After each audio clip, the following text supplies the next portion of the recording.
শিক্ষার্থী সবাইকে আন্তরিক শুভেচ্ছা জানাচ্ছি এবং স্বাগত জানাচ্ছি আজকের আলোচনায়। আজকের আলোচনা হচ্ছে তোমার নবম দশম শ্রেণী বাংলা প্রথম পত্রের পল্লী সাহিত্য প্রবন্ধ।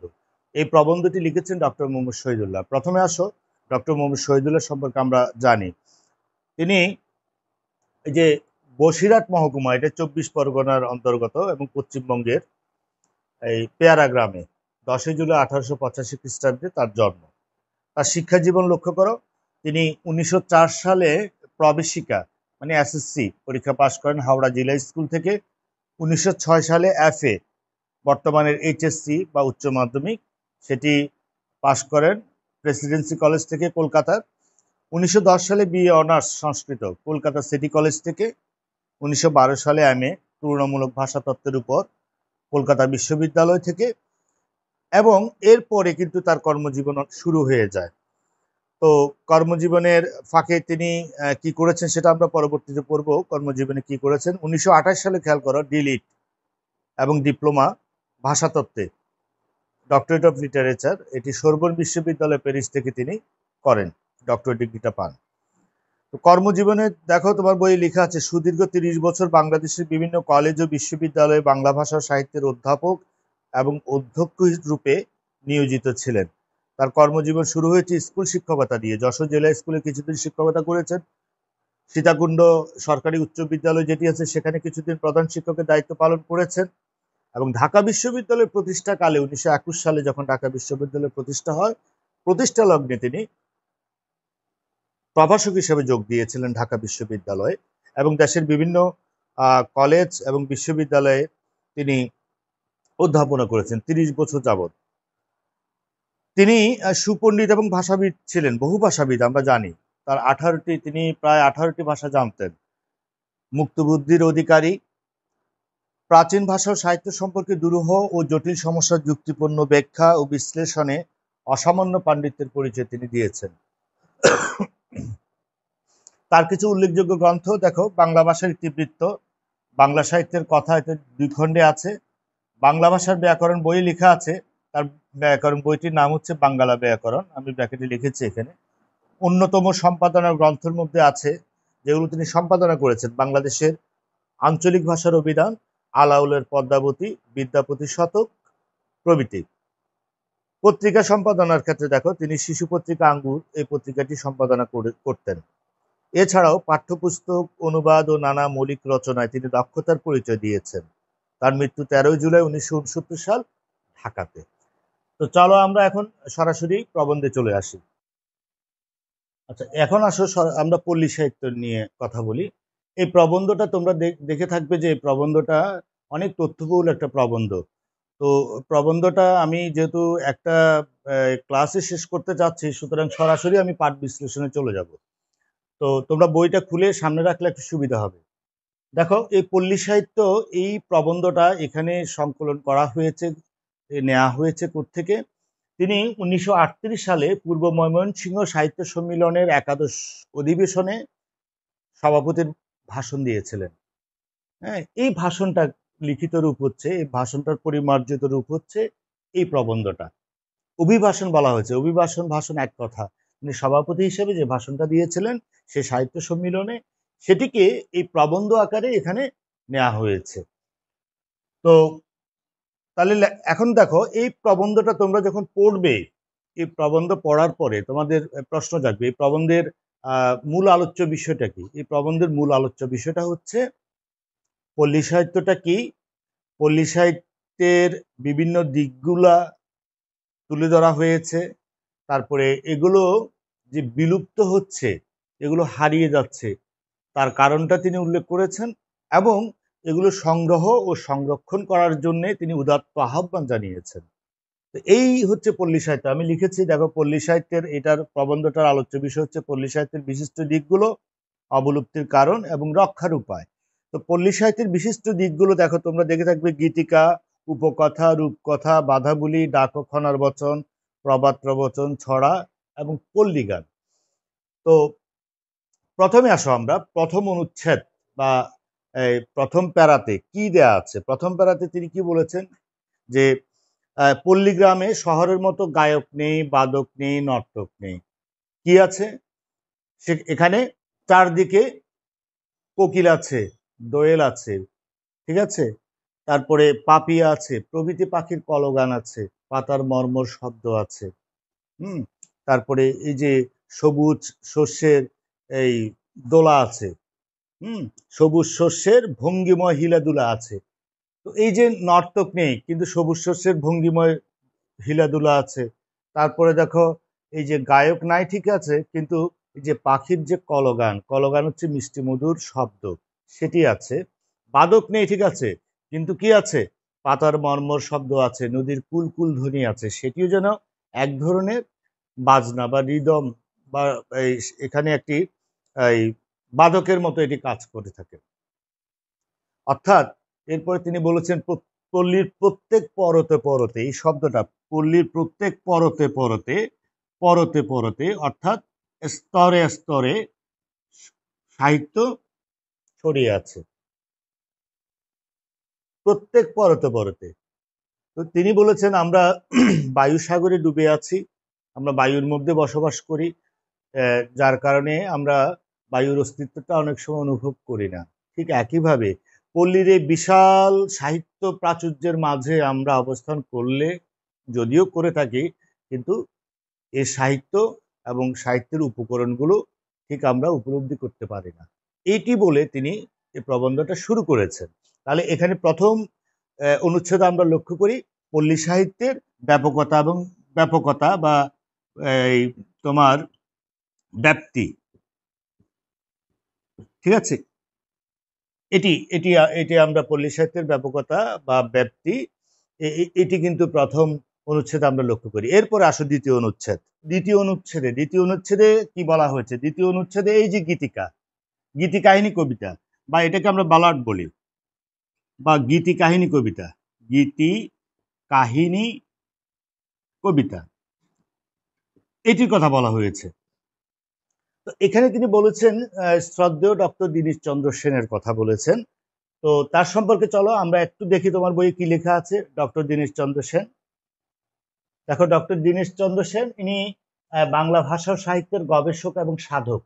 তার জন্ম মানিকগঞ্জ জেলার বগজুড়ি গ্রামে 1866 খ্রিস্টাব্দে।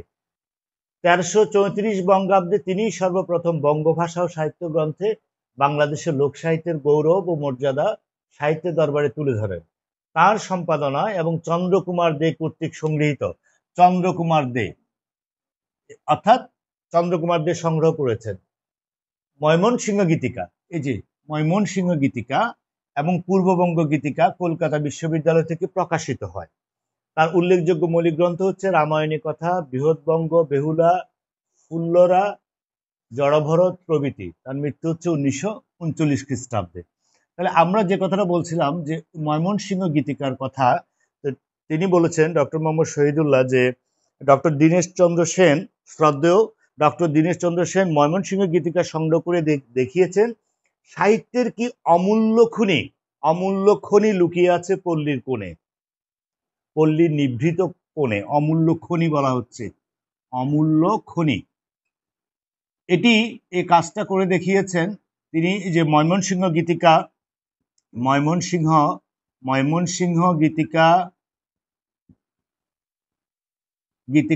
সম্পাদনা করে তিনি দেখিয়েছেন যে সাহিত্যের কি অমূল্য খনি লুকিয়ে রয়েছে, ঠিক আছে। তো এই ব্যালাড বা গীতি কাহিনী বা কবিতা, এগুলো কিন্তু এই সাধারণ মানুষের মুখে মুখে প্রচলিত, এটা কিন্তু লিখিত রূপ নেই, লিখিত রূপ থাকে না, এগুলো অলিখিত রূপই থাকে। এটা এই গান আকারে কিন্তু এই কবিতাগুলো গাওয়া হতো। এটি এটি তোমার এই তোমরা দেখে থাকবে এখানে যে চন্দ্রকুমার দে তিনি সংগ্রহ করেছেন, উনি নেত্রকোনা, বর্তমানে নেত্রকোনা জেলার ওই জেলার অধিবাসী ছিলেন। তো উনি সংগ্রহ করেছেন এবং শ্রদ্ধেয় ডক্টর দীনেশচন্দ্র সেন, শ্রদ্ধেয় বলার কারণ হচ্ছে ডক্টর মোহাম্মদ শহীদুল্লাহ কিন্তু তার অধীনে, ডক্টর দীনেশচন্দ্র সেনের অধীনে 2 বছর তার গবেষণা সহকর্মী হিসেবে কাজ করেছিলেন, এটি 1920-21 এই সময়টাতে। তো ডক্টর দীনেশচন্দ্র সেন যে এই এই তোমার ময়মনসিংহ গীতিকা যে চন্দ্রকুমার দে কর্তৃক সংগৃহীত, এই যে তোমার বৃহত্তর ময়মনসিংহ, কিশোরগঞ্জ, নেত্রকোনা এই অঞ্চলটা যেখানে নদী, হাওর, বিল, নদী প্লাবিত এই অঞ্চলটা নিয়ে যে ভাটি অঞ্চল, এই ভাটি অঞ্চলে প্রচলিত যে তোমার গীতিকাগুলো ছিল, গীতি কাহিনীগুলো ছিল, বালাট ছিল, সেগুলোকে সংগ্রহ করেছিলেন চন্দ্রকুমার দে। আর এগুলোকে একত্র করে সংকলন করে তোমার সম্পাদনা করে কলকাতা বিশ্ববিদ্যালয় থেকে প্রকাশ করেছিলেন ডক্টর দীনেশ চন্দ্র সেন। সেটি হচ্ছে ময়মনসিংহ গীতিকা। এটি প্রায় 23টি ভাষায় কিন্তু এটি অনুবাদ করা হয়েছে। সেখানে অনেকগুলো, যেমন প্রথম খণ্ডে তোমার 10টি পালা আছে, এগুলোকে এক একটাকে পালা বলা হয়। যেমন মহু একটা পালার নাম, হ্যাঁ, যেমন কাজল রেখা একটা পালার নাম, যেমন দেওয়ানা মদিনা এটি একটা পালার নাম। এখানে দেওয়ানা মদিনার কথা বলা হয়েছে। দেওয়ানা মদিনা এই পালা এটি রচনা করেছেন মনসুর বয়াতি।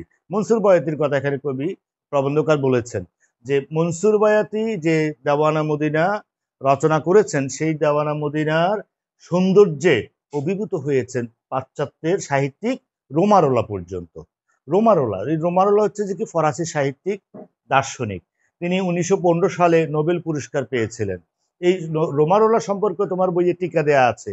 তার যা ক্রিস্তব, এই উপন্যাসটি তার অমূল্য কীর্তি, যা ক্রিস্তব, যেটার জন্য তিনি নোবেল পুরস্কার পেয়েছিলেন। এবং তার মৃত্যুটা এখানে দেখো 30শে ডিসেম্বর 1939 সাল লিখেছে। এটা তো তোমরা দেখে থাকবে বইয়ে 1939 লিখেছে, এটা হওয়া উচিত 1944। তো এই রোমারোলাও বলা হয়েছে যে এই মদিনা বিবির সৌন্দর্য অভিভূত হয়েছেন। কোন মদিনা বিবি? দেওয়ানা মদিনা পালার যে নায়িকা মদিনা বিবি, তার সৌন্দর্যে তিনি অভিভূত হয়েছেন। তো তার সৌন্দর্যে অভিভূত হয়েছেন এটা বললে কি মদিনা বিবিকে তিনি দেখেছেন, নাকি মদিনা বিবির সাহিত্যকর্মে দেওয়ানা মদিনা বিবির রূপ সৌন্দর্য ফুটে উঠেছে? কোনটি, কি কারণে? আসলে এখানে একটু বলে রাখা ভালো যে এই দেওয়ানা মদিনা এই পালাটি আসলে ওই যে বানিয়াচং এর দেওয়ান, এই উনার 2 সন্তান ছিল, আলাল দুলাল। এরা ছোট থাকা অবস্থায় তাদের মা মারা যায়। তো সবার অনুরোধে দেওয়ান সাহেব আবার বিয়ে করেন। এই সৎ মা কিন্তু লক্ষ্য করলেন যে দেওয়ান তার 2 সন্তানকে তার থেকে বেশি ভালোবাসেন। তো এই তার 2 সন্তানকে হত্যার পরিকল্পনা করে। হত্যার পরিকল্পনা স্বরূপ জল্লাদের সাথে চুক্তি হয় যে তাকে বিশাল পরিমাণ জমি দেওয়া হবে। তো সে অনুযায়ী তাদেরকে একদিন যে নৌকা ভ্রমণে নিয়ে যাচ্ছে বলে জল্লাদ নিয়ে গেল। অনেক দূর যাওয়ার পরে যখন হত্যার উদ্দেশ্য প্রকাশ করলো, বাচ্চা দুটো কান্নাকাটি করলো, এমন সময় এক সওদাগরের বহর এসে ওই তাদের সামনে উপস্থিত হলো। তো জল্লাদ স্বীকার করলো আসল তার উদ্দেশ্য হলো এটি। তো ছেলে দুটোকে ওই সওদাগর তার ডিঙ্গার বহরে নিয়ে নিল।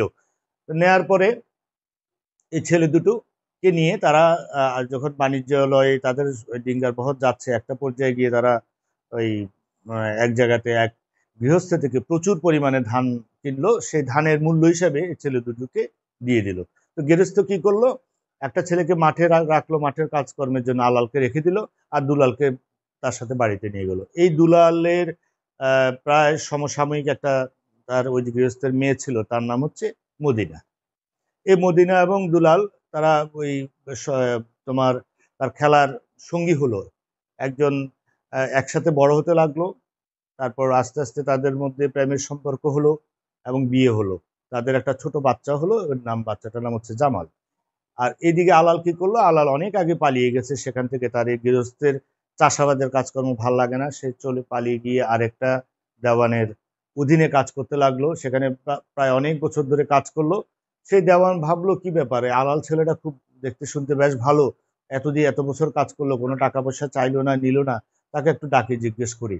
তাকে ডেকে জিজ্ঞেস করি, তার পরিচয় পাওয়া গেল সে তোমার এই আরেক দেওয়ান সোনাপুর তোমার বানিয়াচং দেওয়ানের সন্তান। তো তার থেকে জানলো তারা দুই ভাই, আলাল দুলালের এই অবস্থা, কাহিনীটা জানলো। এবং দেওয়ান সাহেবও ইচ্ছা প্রকাশ করলো, ঠিক আছে তোমরা দুই ভাই একত্রিত হও, ওই ভাইকে দুলালকেও নিয়ে আসো, আমার 2 কন্যা আছে, তোমাদের সাথে বিয়ে দিই।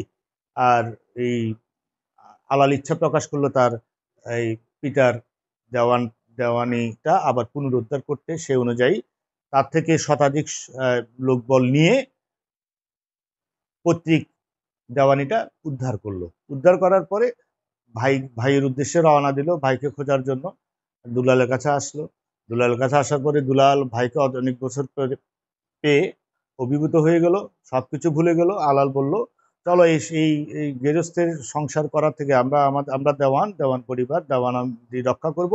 আমি প্রতিশ্রুতি দিয়েছি ওই দেওয়ানকে যে তার দুই কন্যাকে আমরা দুইজন বিয়ে করব এবং আমাদের দেওয়ানিটা আমরা চালিয়ে যাব। তো এতে দুলাল একটু বিচলিত হলেও কিন্তু ভাইয়ের সিদ্ধান্তে সে একমত পোষণ করলো। মদিনা বিবিকে তালাক দিয়ে সে চলে গেল। সে তালাকনামা মদিনা বিবির ভাই যখন মদিনা বিবির কাছে নিয়ে আসলো, মদিনা বিবি সেটি বিশ্বাস করছে না যে এই ফেরেস্তার মতো মানুষ যাকে আমি দেখে এসেছি এতদিন, ছোট থেকে একসাথে বড় হয়েছি, তার প্রতি তার অগাধ বিশ্বাস, ভালোবাসা, হ্যাঁ, এটি এটি যেন সে মেনে নিতে পারছে না। এভাবে কিছুদিন যাওয়ার পরে, মাসখানেক পরে মদিনা বিবি তার ভাই এবং তার সন্তানকে পাঠালো দুলালের কাছে। দুলাল তার এই মদিনা বিবির ভাই এবং সন্তানকে দেখে একটু একটু বিব্রত বোধ করলো। এই কারণে বিব্রত বোধ করলো যে সেখানে তার যদি পরিচয়টা জেনে যায় অন্যরা, সে লজ্জিত হয়ে যাবে। তার এই যে আভিজাত্য বোধের সাথে তার সত্তার যে বিরোধটা, দ্বন্দ্বটা, অন্তঃপ্রবৃত্তির সাথে বহিঃসংস্কারের যে দ্বান্দ্বিক বিষয়টা, এটি কিন্তু এই সেক্ষেত্রে এই তোমার আভিজাত্য বোধটাই জয়ী হয়েছে। যার কারণে সেই যখন তার এই লজ্জার কথাটা প্রকাশ করলো, মদিনা বিবির ভাই এবং তার ছেলে কিছুই বলেনি, ফেল করে চেয়েছিল, চলে এসেছে। এই খবরটা শুনে মদিনা বিবি আস্তে আস্তে যেন নির্বাক হতে শুরু করলো। কিছুক্ষণ পর হাসে, কতক্ষণ পর হাসে, কতক্ষণ পর নিজে নিজে কান্না করে। এরকম করতে করতে সে মানসিক ভারসাম্য হারিয়ে ফেলে, অসুস্থ হয়ে যায় এবং দ্রুত তার মৃত্যু হয়। এদিকে দুলালের কি অবস্থা হলো? দুলাল কিন্তু তার এই যে তার ভেতরে যে দ্বন্দ্বটা ছিল, যে সংঘাতটা ছিল, তার আভিজাত্য বোধ এবং নিঃসত্তার সাথে যে দ্বান্দ্বিক বিষয়টা, সেটি সেই সারাক্ষণ যখন তাকে কুড়ে কুড়ে খাচ্ছিল, এক পর্যায়ে সে কি করলো, কাউকে না জানিয়ে, সে যে অনুতপ্ত হয়েছে, সে ভুল করেছে, কাউকে না জানিয়ে সে দেওয়ানি ছেড়ে চলে আসলো। এসে দেখে ততক্ষণে কিন্তু মদিনা বিবিকে সমাহিত করা হয়েছে, কবরস্থ করা হয়েছে। এরপর সে মদিনা বিবির কবরের পাশে ছোট কুড়ে করে নির্মাণ করে সেখানে থাকে। তার সন্তান অনেক চেষ্টা করে তাকে নিয়ে যেতে, জামাল, কিন্তু সে যায় না। আমৃত্যু সে সেখানে ছিল। এই যে বিষয়টা, যে মদিনা বিবির সৌন্দর্যে পাশ্চাত্যের রোমারোলাও মুগ্ধ হয়েছেন, এই সৌন্দর্যটা কি? এই সৌন্দর্যটা হচ্ছে তার বিশ্বাসবোধ, তার ভালোবাসার প্রতি তার অগাধ বিশ্বাস, তার বিশ্বাস যে তার এই যে স্বামী দুলাল এটি করতে পারে না, তার বিশ্বাসেরই কিন্তু শেষ পর্যন্ত জয় হয়েছে, যদিও সে ইহকাল ত্যাগ করে গিয়েছে। এই যে নারীর যে মদিনা বিবির যে নীরব সহিষ্ণুতা, কষ্ট, ধৈর্য এবং বিশ্বাসের বিষয়টা, এটি চমৎকারভাবে কিন্তু এই দেওয়ানা মদিনায় নারী চরিত্রে, মদিনা বিবির মধ্য দিয়ে বাংলা শাশ্বত নারীর চরিত্রে এই বিষয়টা চমৎকারভাবে ফুটে উঠেছে। সেই সৌন্দর্যে কিন্তু পাশ্চাত্য সাহিত্যিক, নোবেল লরেট রোমারোলাও অভিভূত হয়েছেন। সে কথাটা বলা হয়েছে, তার সৌন্দর্যে মুগ্ধ হয়েছেন।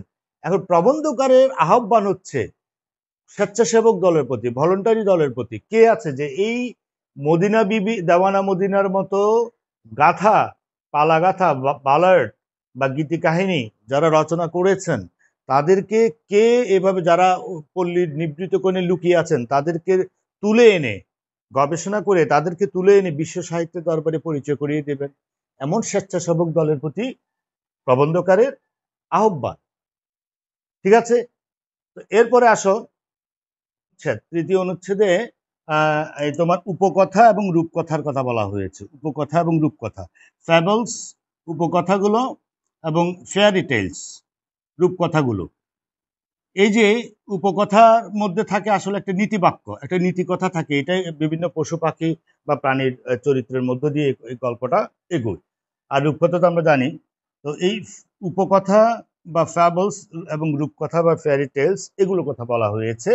তো বলা হয়েছে, প্রবন্ধকার বলছেন এখানে, এই আমরা পল্লীগ্রামে বুড়ো বুড়ির মুখে কোনো ঝিল্লি মুখর সন্ধ্যাকালে যেসব কথা শুনতে শুনতে শুনতে ছেলেবেলায় ঘুমিয়ে পড়েছি, সেগুলো না কত মনোহর। এই ঝিল্লি মুখর, এই ঝিল্লি মুখরটা হচ্ছে কি?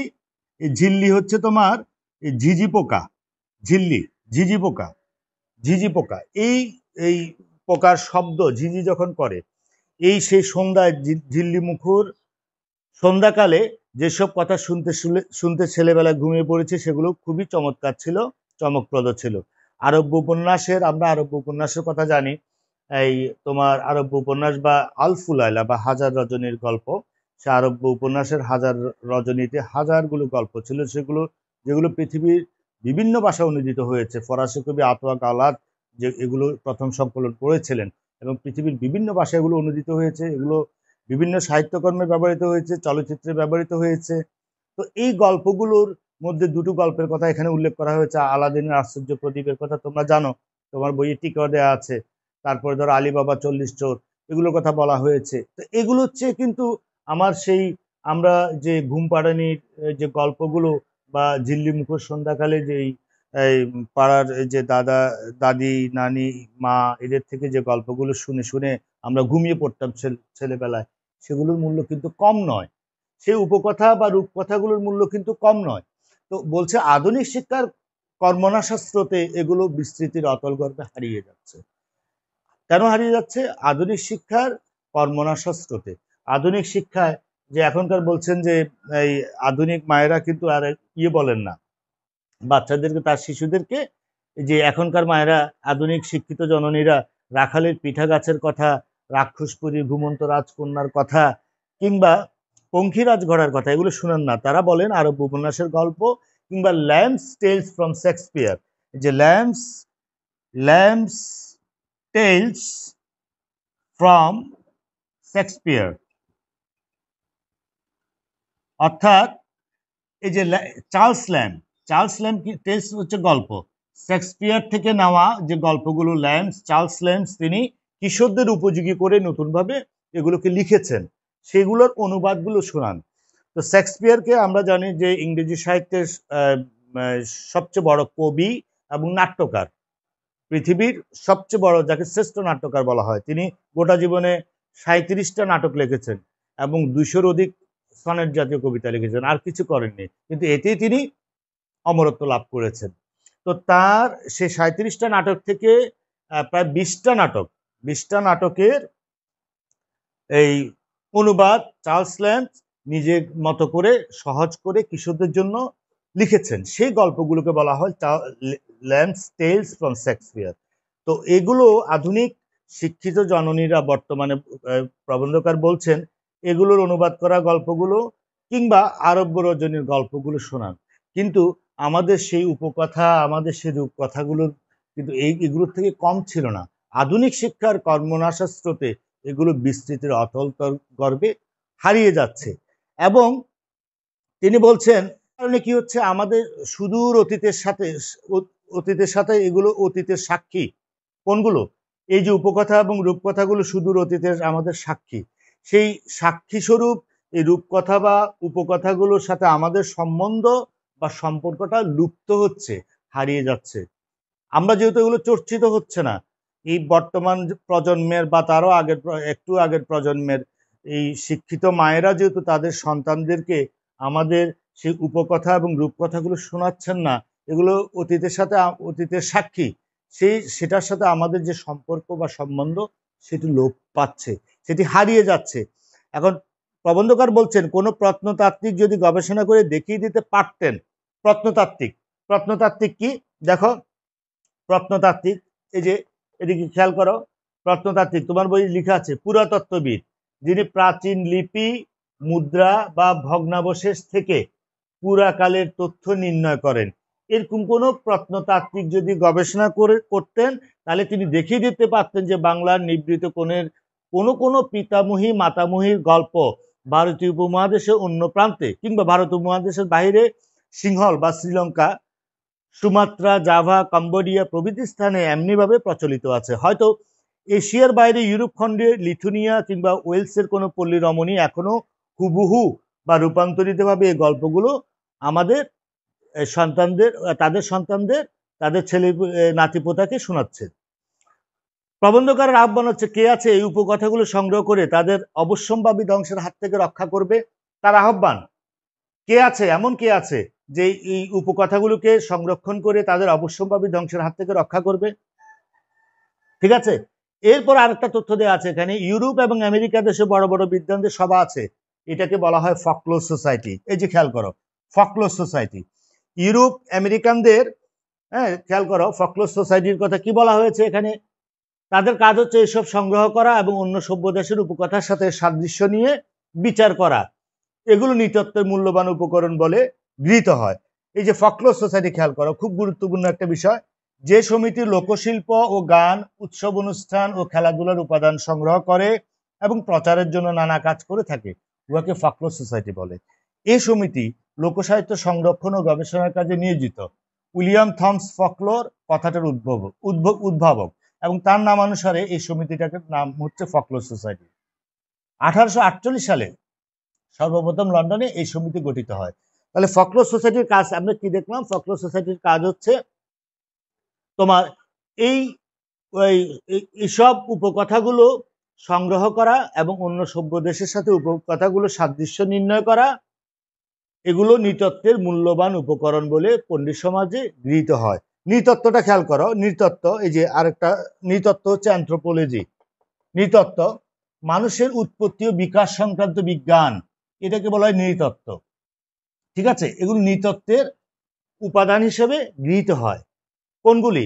এই যে ফকলোর সোসাইটি কর্তৃক এই যে উপকথাগুলো সংগ্রহ করা এবং অন্য সভ্য দেশের সাথে সেগুলোর সাদৃশ্য বিচার করে যেই নিরেট তথ্যটা পাবে, সেগুলোকে বলা হচ্ছে নৃতত্ত্বের তোমার গুরুত্বপূর্ণ উপাদান হিসেবে এই জিনিসগুলো বিবেচিত হয়। এখানে আরেকটা কথা বলেছেন দক্ষিণারঞ্জন মিত্র মজুমদারের কথা, যে ইনি করেছেন এই কাজটা। প্রবন্ধকারের আহ্বান হচ্ছে এই উপকথা এবং রূপকথাগুলো কে আছে সংগ্রহ করবে, এগুলোকে অবশ্যম্ভাবী ধ্বংসের হাত থেকে রক্ষা করবে। বলেছেন যে দক্ষিণারঞ্জন মিত্র যে কাজটা করেছেন, এটা করেছেন ঠিক আছে, তাকে সাধুবাদ, কিন্তু এটি যথেষ্ট নয়। তো তিনি কি কাজ করেছেন খেয়াল করো। দক্ষিণারঞ্জন মিত্র মজুমদার প্রখ্যাত শিশু সাহিত্যিক, বাংলা লোকগাথা ও রূপকথার রূপকার। তার জন্ম 1284 বঙ্গাব্দ, মৃত্যু হচ্ছে 1363 বঙ্গাব্দ। ইংরেজি সন হচ্ছে 1877, 15 এপ্রিল, মার্চ 30, 1956 মৃত্যু। তিনি বাংলার নানা অঞ্চলে ঘুরে বহু পরিশ্রম করে রূপকথা সংগ্রহ করতেন। তার রচিত ঠাকুরমার ঝুলি শিশুদের প্রিয় বই। এই যে তার এই যে সব অনেক পরিশ্রম করে যে রূপকথাগুলো উপকথাগুলো সংগ্রহ করেছেন, সেগুলোকে এক জায়গায় একত্রিত করেছেন, 4টা খণ্ডে প্রকাশ করেছেন। একটা খণ্ডের নাম হচ্ছে ঠাকুরমার ঝুলি। এটি কিন্তু শিশুদের জন্য, শিশুদের কাছে খুবই একটা প্রিয় একটা বিষয়। তো ডক্টর মোহাম্মদ শহীদুল্লাহ বলছেন এই যে উপকথাগুলো রক্ষা করার জন্য গবেষক দলের প্রয়োজন, সে কাজটা দক্ষিণারঞ্জন মিত্র করেছেন, কিন্তু সেটি যথেষ্ট নয়, আরো অনেকের এগিয়ে আসা উচিত। আমরা এর আগের অনুচ্ছেদে পড়েছিলাম যে এক বাংলার নিভৃত কোণে তোমার যে সাহিত্যের কি অমূল্য খনি লুকিয়ে আছে। খনি মানে আরো রয়েছে, খনিতে অনেক অনেক পাওয়া যায়, অল্প একটু আহরণ করলে শেষ হয়ে যায় না। আচ্ছা, এরপরে আসো 4 নম্বর অনুচ্ছেদ।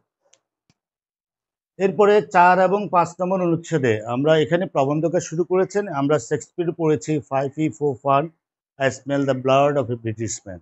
এর সাথে বাংলায় মিল, যে হাউ মাউ খাও, মানুষের গন্ধ পাও। এই মিলটা কোত্থেকে আসলো তিনি প্রশ্ন করেছেন। এই মিলটা কোত্থেকে আসলো? তাহলে তিনি বলেছেন ওই যে সাদা ইংরেজ আর এই যে কালো বাঙালি একসময় কি একই তাঁবুর নিচে ছিল?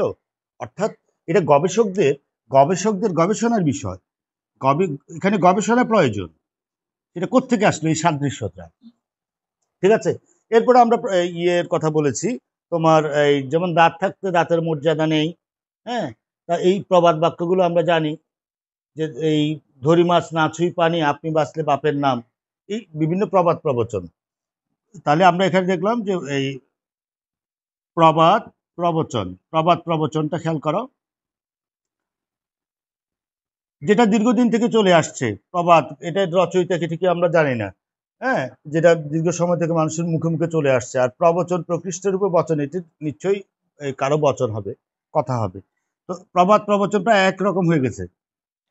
তো যেমন দাঁত থাকতে দাঁতের মর্যাদা নেই, তোমার বইয়ে উল্লেখ করা আছে এখানে, দড়ি মাছ না ছুঁই পানি, হ্যাঁ, আপনি বাঁচলে বাপের নাম, নিজের বিষয়টাকে, নিজের স্বার্থটা আগে, দড়ি মাছ না ছুঁই পানি মানে কৌশলে কার্যসিদ্ধি উদ্ধার করা, দাঁত থাকতে দাঁতের মর্যাদা নেই। তারপরে আছে ডাকের কথা, খনার বচন। ডাক আছে, ডাক আছে, ডাক ও খনার বচন। ডাক ও খনার বচন, যে খনার বচনের কথা বলেছে, কলা রুয়ে না কেটো পাত, তাতেই কাপড় তাতেই ভাত। এই যে খনার কথা একটু খেয়াল করো, আমি লিখেছি এখানে খনা। এই যে খনা দেখো, তোমার বই লেখা আছে, প্রাচীন ভারতের প্রখ্যাত মহিলা জ্যোতিষী, পশ্চিমবঙ্গের 24 পরগনা জেলার বারাসাত মহকুমার দেউলি গ্রামে তার নিবাস ছিল বলে জনশ্রুতি আছে। বাংলাদেশের জলবায়ু নির্ভর কৃষিতত্ত্ব বিষয়ে উপদেশমূলক খনার ছড়াগুলো অষ্টম থেকে দ্বাদশ শতাব্দী পর্যন্ত সময়ে রচিত বলে ধারণা করা হয়। এটা কিন্তু ধারণা করা হয়। তো খনা কি? খনা একজন মহিলা, প্রাচীন ভারতের একজন মহিলা জ্যোতিষী। তার কথাগুলো তিনি যে এই কৃষি এবং ব্যবহারিক কথা নিয়ে, কৃষি এবং ব্যবহারিক কথা নিয়ে, ব্যবহারিক, এই কারণে এই খনার বচনগুলো মানুষের মনে আছে বেশি। যেমন কলা রুয়ে না কেটো পাত, তাতেই কাপড় তাতেই ভাত। এটা একটা ইয়ে আছে কি, যে কলা রোপণ করে তুমি যদি এটার পাত যদি না কাটো, তাহলে তাতেই কাপড় তাতেই ভাত। এই কথার অর্থ হচ্ছে এটার মধ্য দিয়ে তোমার জীবন জীবিকা হয়ে যাবে। হ্যাঁ, তো যদি বর্ষে আগুনে রাজা যায় মাগনে, যদি বর্ষে আগুনে বলতে এখানে অগ্রহায়ণে, যদি বর্ষে আগুনে রাজা যায় মাগনে, অর্থাৎ অগ্রহায়ণে যদি বৃষ্টি হয়, অগ্রহায়ণ মাসে যদি বৃষ্টি হয়, তাহলে রাজারও কিন্তু মাগন মানে হচ্ছে ভিক্ষা করা, চাওয়া, রাজাও কিন্তু ইয়েতে পড়বে, কিসে? অভাবে পড়বে। তারপরে দেখো, এই যদি বর্ষে মাঘের শেষ, ধন্য রাজার পুণ্য দেশ। এরকম করে অনেকগুলো খনার বচন আছে। আর ডাকও কিন্তু এক ধরনের ডাকের বচন।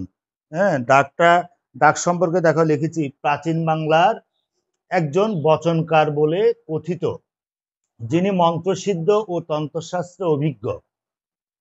ডাকের কথায় সাধারণত নীতি কথা, জ্যোতিষ ও মানব চরিত্রের ব্যাখ্যা পাওয়া যায়।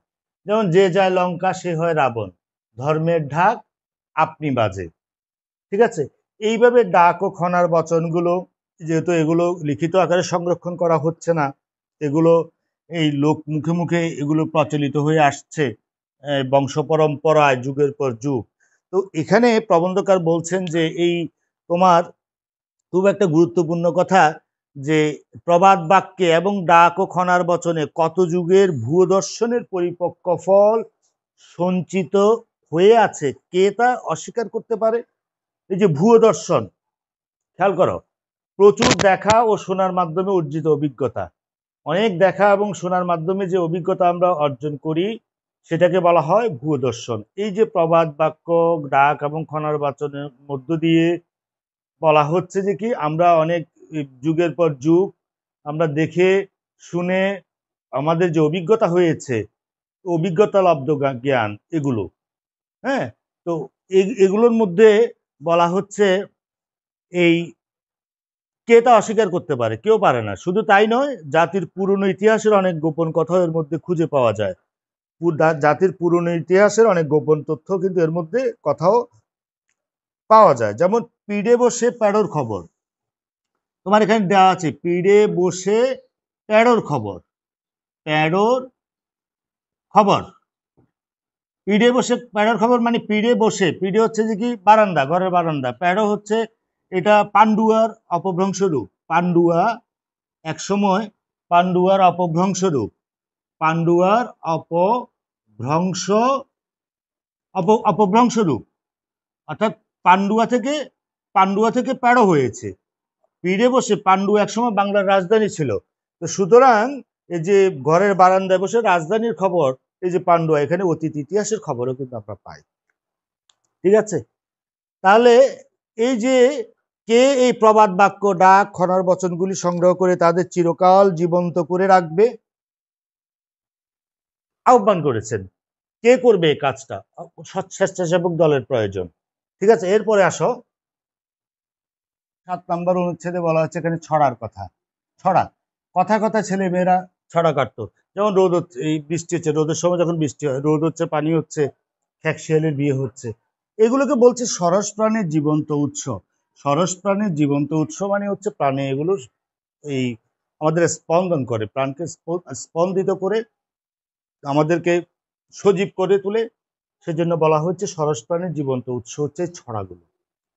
তারপরে খেলাধুলার গতের কথা বলা হয়েছে। আমরা এই যে অনেক সময় এই যে এখানে একটা উল্লেখ করা হয়েছে তোমার বইয়ে, এক হাত বললা 12 হাত সিং, উড়ে যায় বললা ধা তিং তিং, হ্যাঁ, কিংবা কানামাছি ভৌবত, যাকে পাবি তাকে ছো, এরকম অনেকগুলো খেলার গত রয়েছে। বলা হচ্ছে এগুলো এগুলো তারপরে ধরো যে এই বিদেশি খেলা প্রচলন, একসময় কপাটি খেলার ধুম ছিল। বলছে বিদেশি খেলা, আজকে ফুটবল এবং ব্যাট বলের কথা অনেকের নামও জানতো না, কিন্তু এই বিদেশি খেলার প্রচলনের সাথে সাথে এগুলো হারিয়ে যাচ্ছে। সেই সাথে সাথে এই খেলার এই গতগুলোও কিন্তু হারিয়ে যাচ্ছে। তো এগুলো কে আহ্বান করেছেন, যে কে আছে এগুলো বইয়ের পাতা অমর করে রাখবে, কারণ ছড়াগুলো ক্রমে ক্রমে লোকেরা ভুলে যাচ্ছে। ঠিক আছে। আর এগুলোকে বাঁচিয়ে রাখার জন্য প্রবন্ধকারের আহ্বান রয়েছে এই 6 এবং 7 নম্বর অনুচ্ছেদে। এরপর আসো, নম্বর অনুচ্ছেদে কি বলেছেন? পল্লী গানের কথা বলেছেন। পল্লী গানগুলো, পল্লীতে যে গানগুলো এই প্রচলিত ছিল সেগুলোকে প্রবন্ধকার অমূল্য রত্ন হিসেবে চিহ্নিত করেছেন।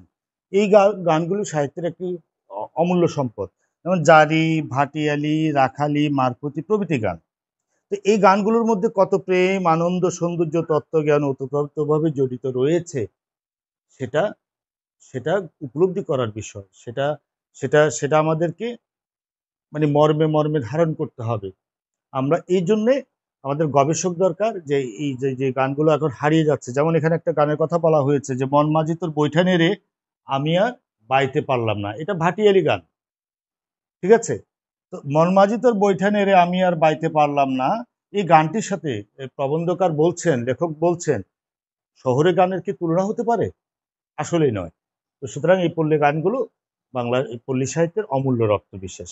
এরপরে দেখো 9 নম্বর অনুচ্ছেদে খেয়াল করি আমরা, 9 নম্বর অনুচ্ছেদের প্রবন্ধকার শুরু করেছেন, এই পর্যন্ত যা বলা হলো সেটি হচ্ছে পল্লীর প্রাচীন সম্পদের কথা, পল্লী সাহিত্যের প্রাচীন সম্পদের কথা, যেগুলি যে গীতিকা, উপকথা, রূপকথা, বাদাবলী, ডাক, খনার বচন, প্রবাদ প্রবচন, ছড়া, পল্লী গান, এই সবগুলোর কথা বলা হয়েছে। এগুলো পল্লীর প্রাচীন সম্পদ।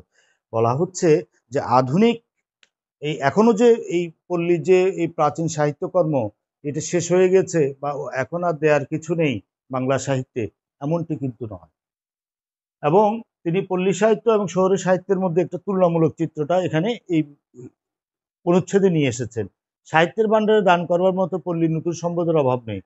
আজকাল তিনি বলছেন যে বাংলা সাহিত্য নামে যে সাহিত্য চলছে সেটি হচ্ছে শহুরে সাহিত্য, বা এটাকে সাধু ভাষায় বলতে গেলে তিনি বলছেন নাগরিক সাহিত্য। এই সাহিত্যে কি লেখা আছে?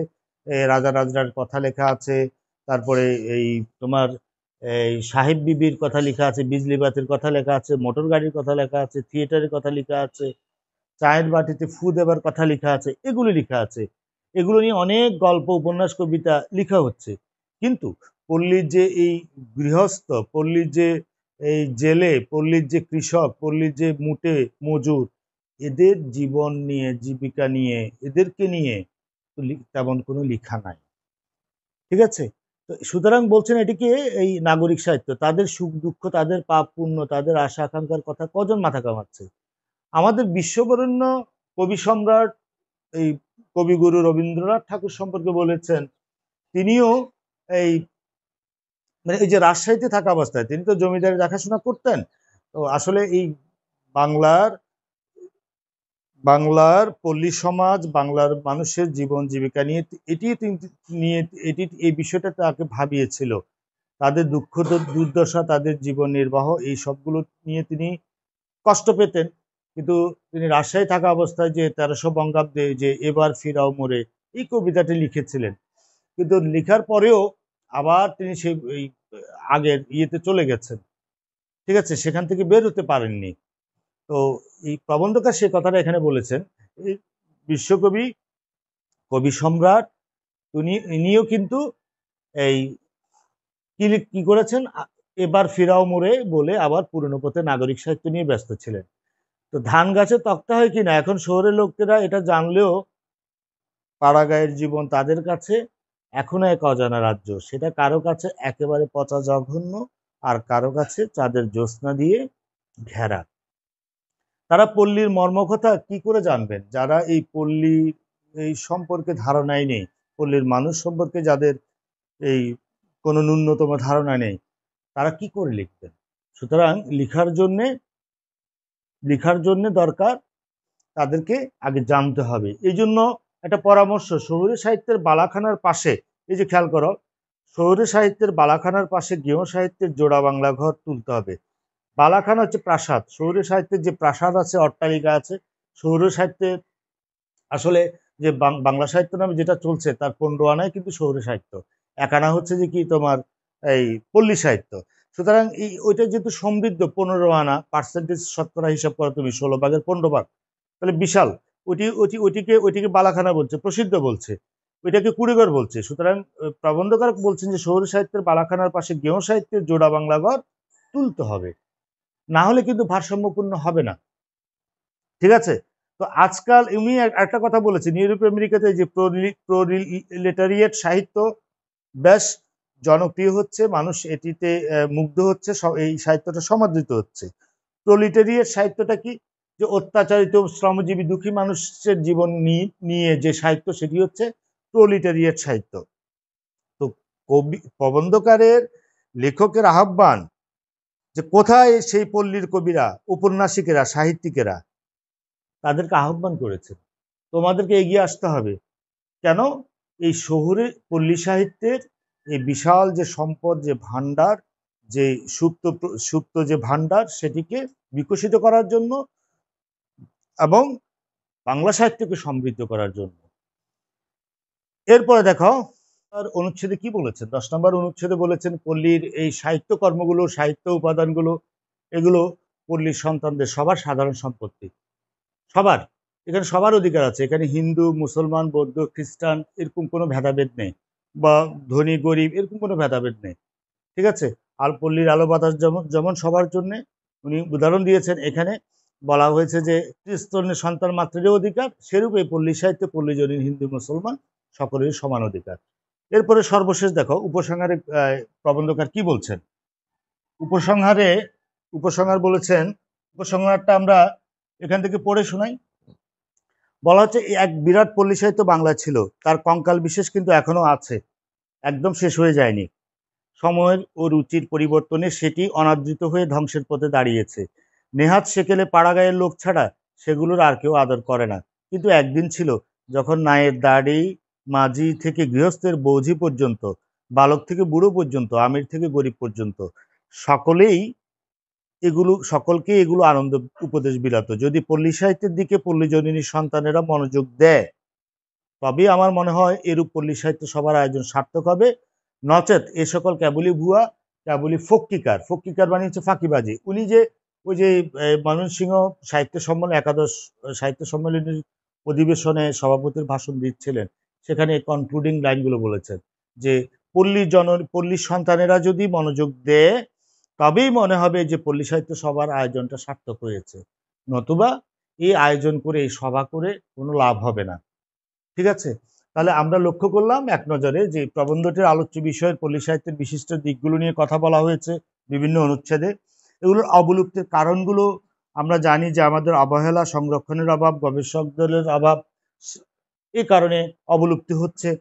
হ্যাঁ, যেমন এই যে আমরা দেখেছি যে উপকথাগুলোর সাথে, আমাদের সুদূর অতীতের উপকথাগুলোর সাথে আমাদের সংযোগটা, সম্বন্ধটা, ওইটা অতীতের সাক্ষী স্বরূপ, কিন্তু সংযোগ বা সম্বন্ধ বা সম্পর্কটা লোপ পাচ্ছে। কেন? যে আধুনিক শিক্ষিত জননীরা কিন্তু সেই উপকথাগুলো আর সন্তানদের শোনান না, কারণ এগুলো লিখিত আকারে আমাদের কাছে নাই। তো এভাবে কিন্তু এই বিভিন্ন কারণে এই অবলুপ্তি হচ্ছে। এবং রক্ষার উপায়টা দেখো, রক্ষার উপায়টা হচ্ছে আমাদের এই তোমার সরকারিভাবে কোনো উদ্যোগ আসতে পারে, সরকারি উদ্যোগ। আমরা সরকারিভাবে যদি কোনো উদ্যোগ নেওয়া হয়, সেটা হতে পারে বেসরকারি স্বেচ্ছাসেবক দল, স্বেচ্ছাসেবী সংগঠন, যারা স্বেচ্ছাশ্রম দিয়ে এগিয়ে আসবে।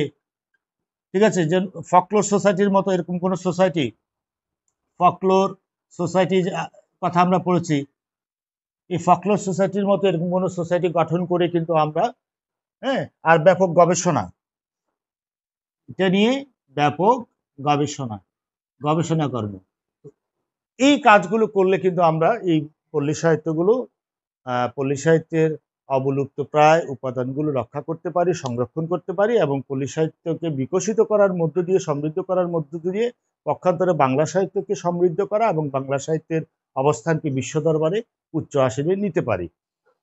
তো ঠিক আছে, আজকের আলোচনা এই পর্যন্ত। সবাইকে অসংখ্য ধন্যবাদ।